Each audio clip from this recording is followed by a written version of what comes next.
Hi guys, Ben Habib from Reform UK is pretty dumb, which will not come as news to most people. So in the continuous effort to try and paint the rioters in as positive light as possible and anyone who disagrees with them in as negative light as possible, the guy who failed a number of times to become an MP tried to suggest here that because a rioter lives in a Labour constituency, he or she must be a Labour voter. This of course makes no sense and is a desperate attempt to muddy the waters and distract the public from looking into some of the rhetoric and antics of Farage and his party. Pretty pathetic stuff. Have a listen. But there's more evidence for that, given that they come from deprived working class areas across the country, than there is to classify them as far right. They're at least in Labour constituencies, right? We know that, at least most of them. Well, so someone who we've said, I'm looking at Times, it could be any newspaper, a guy who's in jail, possibly for assault on police. None of us have met him. Mm-hmm. We don't know what street he lives on. We don't know how he votes. But Ben's saying with confidence he's a Labour voter. No, I didn't say that. No, that's not what I said. What I'm saying is that you're absolutely right that we won't know what their political disposition is. And therefore, we cannot classify them as far right. It is extremely divisive and playing dirty politics by the Prime Minister to categorise all those who have a legitimate protest against immigration as far right. He does. First of all, he did not say that. Why do we keep having to respond to this? Keir Starmer did not say everyone who has a legitimate concern about immigration is far right. He did not say that. Like, you're criticising the other guy here for putting words in your mouth. You're putting words in the Prime Minister's mouth. He never at any stage said people who have legitimate concerns about immigration are far right. He's talking about people attacking mosques. He's talking about people trying to burn down asylum centres. Those people are far right.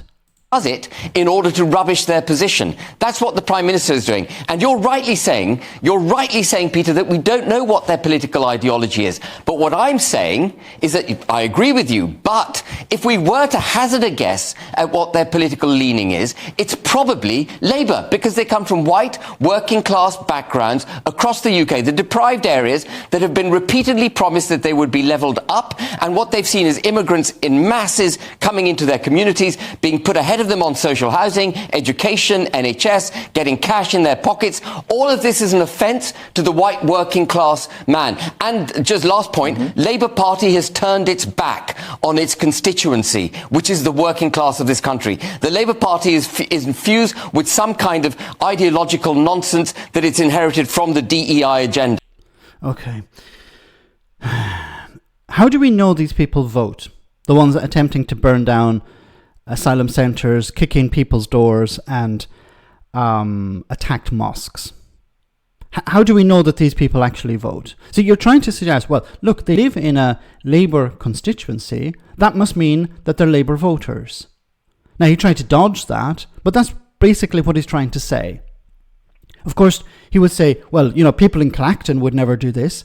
Okay, because they voted for Nigel Farage. See, we don't know whether the people who carried out these riots actually vote.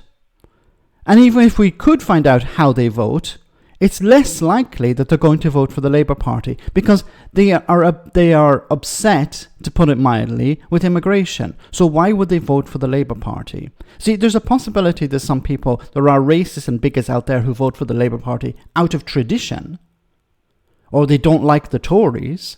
And the only other option was Labour. They're not Labour supporters. They voted Labour to get the Tories out, or they voted Labour because that's how their family always vote.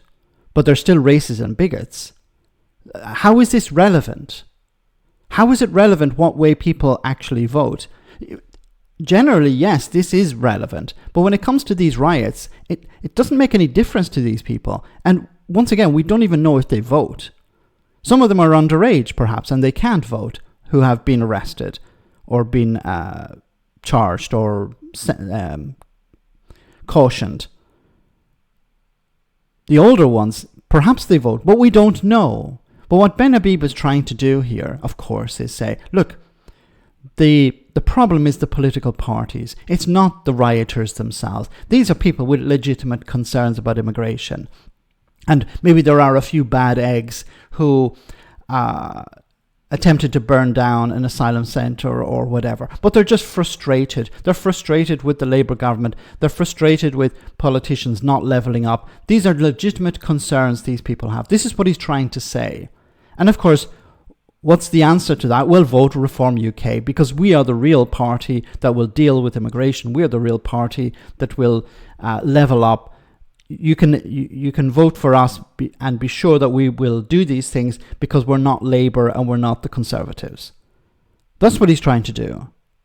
He's trying to create a platform where Reform UK can stand on it and say, we will do these things, we will fix the problems that Labour and the Conservatives have created. It's pretty pathetic. It's using these riots for political gain. But then this is hardly a surprise. Let me know in the comment section, guys, what you think. As always, your comments are greatly appreciated. Thanks a lot.